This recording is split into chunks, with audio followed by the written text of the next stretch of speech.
കഴിഞ്ഞൊരു 20 വർഷമായിട്ട് വി.എസ്. അച്യുതാനന്ദന് നേരിടുന്ന ഒരു അവഗണനയുണ്ട്. ഈ അവഗണന ഇപ്പോൾ മരണക്കിടക്കയിലും അദ്ദേഹത്തിന് ലഭിക്കുന്നുണ്ടോ? നേരിടേണ്ടി വരുന്നുണ്ടോ? തീർച്ചയായിട്ടും വിജയ പറഞ്ഞത് ശരിയാണ്.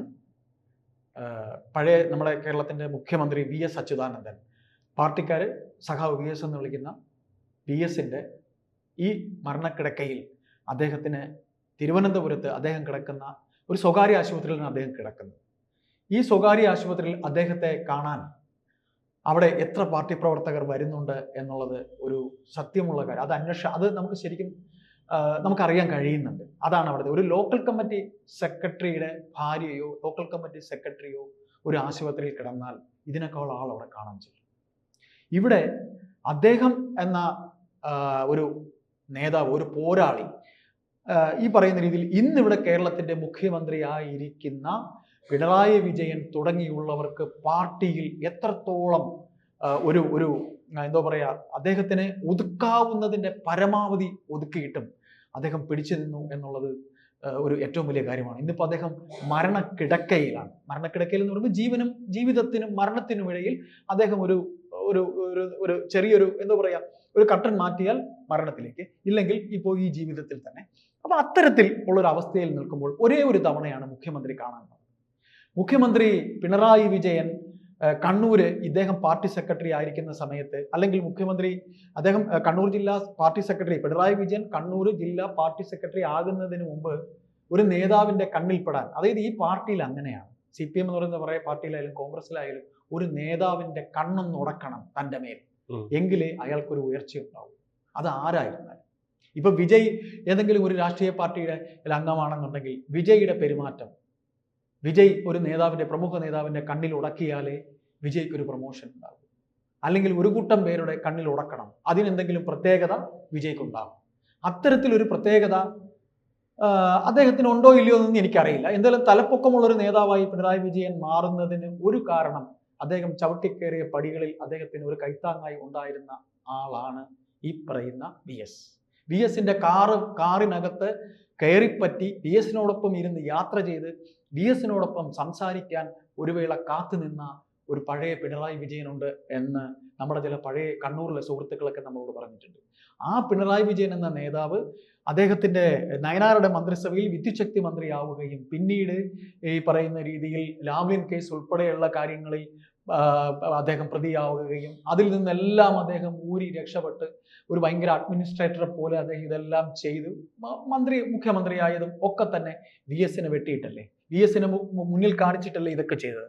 പിന്നെ രണ്ടാമത് നമ്മൾ തന്നെ പല പാർട്ടി വേദികളിലും ഇവർ തന്നെ വാക്ശരങ്ങൾ കൊണ്ട് അങ്ങോട്ടും ഇങ്ങോട്ടും ഇതൊക്കെ നമ്മൾ കണ്ടിട്ടുണ്ട്. അതായത് ഇവരുടെ ഒരു സ്പെഷ്യൽ പാർട്ടി സമ്മേളനം തിരുവനന്തപുരത്തെ ശംഖുമുഖം മൈതാനത്ത് നടക്കുമ്പോൾ 2012 മറ്റോ ആണ്, എൻ്റെ ഓർമ്മ ശരിയാണെങ്കിൽ 2012 വി.എസ്. അച്യുതാനന്ദൻ വേദിയിലേക്ക് വേദിയിൽ അദ്ദേഹം എത്തുമോ എന്ന് തന്നെ സംശയം ഉണ്ടായിരുന്നു. അന്ന് ഞാനൊരു പ്രമുഖ വാർത്താ ചാനലിലാണ് ഞാൻ അന്ന് വർക്ക് ചെയ്യുന്നത്. അന്ന് ഈ പറയുന്ന രീതിയിൽ വി.എസിനെ ഇരുത്തിക്കൊണ്ട് പിണറായി പറഞ്ഞ ഒരു പ്രസംഗമുണ്ട്.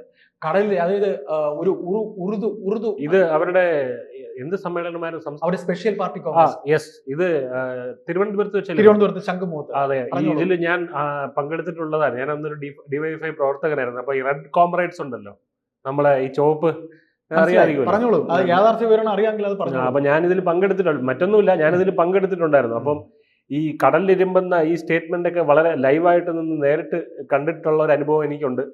അപ്പോൾ അത് ജസ്റ്റ് കൂട്ടിച്ചേർക്കണമെന്ന് തോന്നി, പറഞ്ഞോളൂ.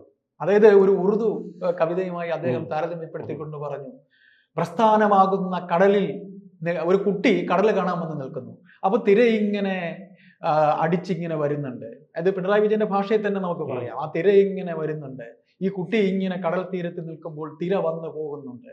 അപ്പോൾ ഇത്തരത്തിൽ നിൽക്കുമ്പോൾ പിന്നെ ഇതെല്ലാം കഴിഞ്ഞിട്ട്, അതായത് തിര ഇങ്ങനെ പോയി കഴിയുമ്പോൾ കടലിനോട് കുട്ടി ചോദിക്കുന്നു, അല്ലയോ കടലെ, നിന്നെ ഞാനൊരു ബക്കറ്റിൽ എടുത്താൽ ഈ തിരയിളക്കം ബക്കറ്റിലെ വെള്ളത്തിനുണ്ടാകുമോ എന്ന് ചോദിച്ചു. അപ്പൊ അദ്ദേഹം പറഞ്ഞു, പ്രസ്ഥാനമാകുന്ന ആ കടലിനകത്ത് നിന്നാലേ, അല്ലയോ സഖാവേ, അല്ലെങ്കിൽ ആരാണോ നിങ്ങൾക്ക് ഈ അണികൾ ഉണ്ടാകും, പ്രസ്ഥാനത്തിന് പുറത്തിറങ്ങിയാൽ നിങ്ങൾ ഒന്നുമല്ല എന്ന് അദ്ദേഹത്തെ ഇരുത്തിക്കൊണ്ട് പറഞ്ഞു.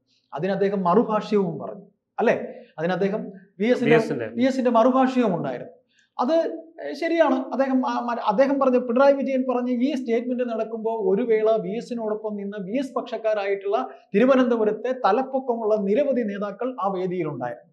ഇവരെ അതായത് VS-ന്റെ ചരിത്രം നമ്മൾ നോക്കുമ്പോൾ VS എന്ന് പറയുന്ന നേതാവ് പാർട്ടി ഉണ്ടായ കാലം, അതായത് പാർട്ടി CPI-യിൽ നിന്ന് തെറ്റിപ്പിരിഞ്ഞ് CPM എന്ന് പറയുന്ന ഒരു പാർട്ടി ഉണ്ടാക്കി 1960-കളിലാണ്.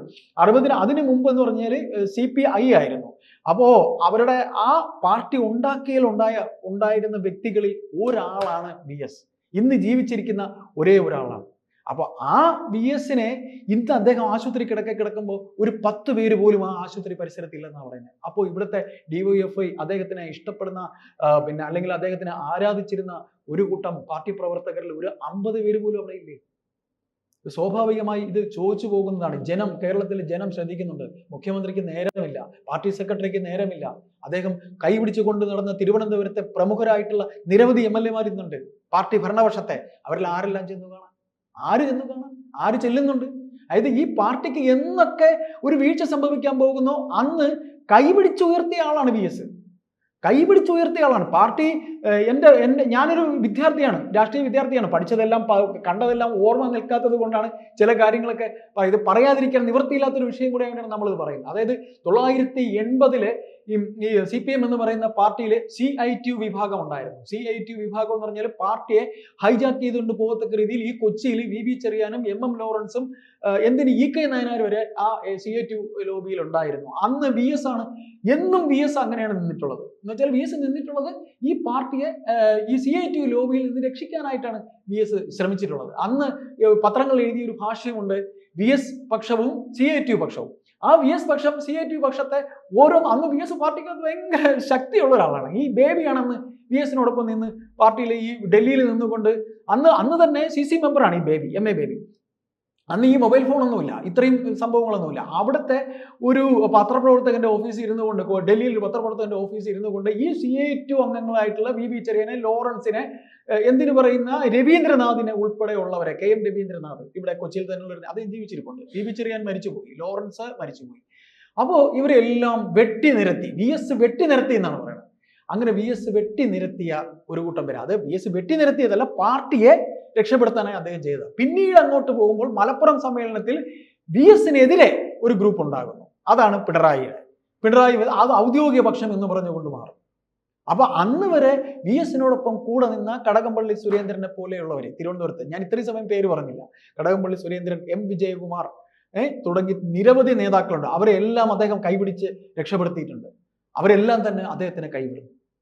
അപ്പോൾ ഇങ്ങനെ പേര് പറയാനാണെങ്കിൽ നിരവധി നേതാക്കളുടെ പേര് പറയാനുണ്ട്. അപ്പോൾ നമുക്കിതിൽ ഒന്ന് മാത്രമേ ചോദിക്കുള്ളൂ, ഇവരൊക്കെ ഭയപ്പെടുകയാണ്. നമ്മുടെ ഈ ചർച്ചയിൽ നമ്മുടെ സംസാരത്തിൽ നമുക്ക് പറയാനുള്ള ഒരു ഒറ്റ കാര്യം, അദ്ദേഹം ജീവിച്ചിരുന്ന സമയത്ത് അദ്ദേഹത്തിനെ അവഗണിച്ചു. ആ അവഗണന അദ്ദേഹം ഈ മരണക്കിടക്കയിൽ കിടക്കുമ്പോൾ അദ്ദേഹത്തിന് നേരിടേണ്ടി വരുന്നുണ്ടോ? നമ്മൾ ഒരു കാര്യം കൂടെ വിജയ്ക്ക് ഓർമ്മയുണ്ട്.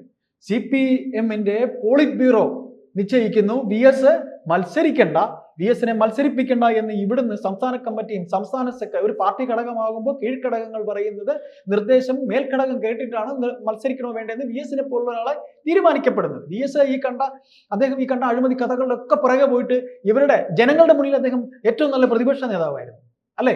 ഏറ്റവും നല്ല പ്രതിപക്ഷ നേതാവായിരുന്നു. ശേഷം അദ്ദേഹത്തിന് ആകാനായിട്ട് പോകുമ്പോൾ എന്താണ് സംഭവിക്കുന്നത്? ഇവിടുത്തെ താഴെക്കടയിൽ, അതായത് സംസ്ഥാന സമിതി സംസ്ഥാന സെക്രട്ടേറിയറ്റ് PBക്ക് അയക്കുന്ന അല്ലെങ്കിൽ CCക്ക് അയക്കുന്ന റിപ്പോർട്ടിൽ അദ്ദേഹത്തിന് നിർത്തണ്ട എന്ന് പറയും. എന്നിട്ട് ഇവിടുത്തെ ജനം അന്ന് AK സെന്ററിൽ ഇറങ്ങി പറയുന്നു VS-നെ നിർത്തണമെന്ന്. അവിടെ പാർട്ടി എന്ന് പറയുന്ന CPM എന്ന് പറയുന്ന പാർട്ടിയുടെ ഉരുക്കുമുഷ്ടി ഒന്നുമല്ലാതെയല്ലേ പോയത്, ഒരു ചുക്കും അല്ലാതെയല്ലേ പോയത്. എന്നിട്ട് അദ്ദേഹത്തിനെ നിർത്തി മാരാർക്കുളത്ത് ഒരു പൊട്ടിച്ചില്ലേ? പാർട്ടി ഭരണത്തിൽ വരുമ്പോൾ VS തോക്കും, അല്ലെ? അദ്ദേഹം ജനിച്ചു വളർന്ന സ്ഥലമാണ് ആലപ്പുഴ. എന്നിട്ട് അവസാനം പാലക്കാടിന് അദ്ദേഹത്തിനെ തോൽപ്പിക്കാൻ ശ്രമിച്ചു. ഇതിൽ ഇത്രയും പറഞ്ഞുകൊണ്ട് നമുക്ക് സംസാരം അവസാനിപ്പിക്കാം. മരണക്കിടക്കയിലും അദ്ദേഹത്തിനെ കാണാൻ ഒരു 50 പേര് പോലും ആ ആശുപത്രി പരിസരത്തില്ല എന്ന റിപ്പോർട്ടാണ് ഇപ്പോൾ പുറത്തു വരുന്നത്.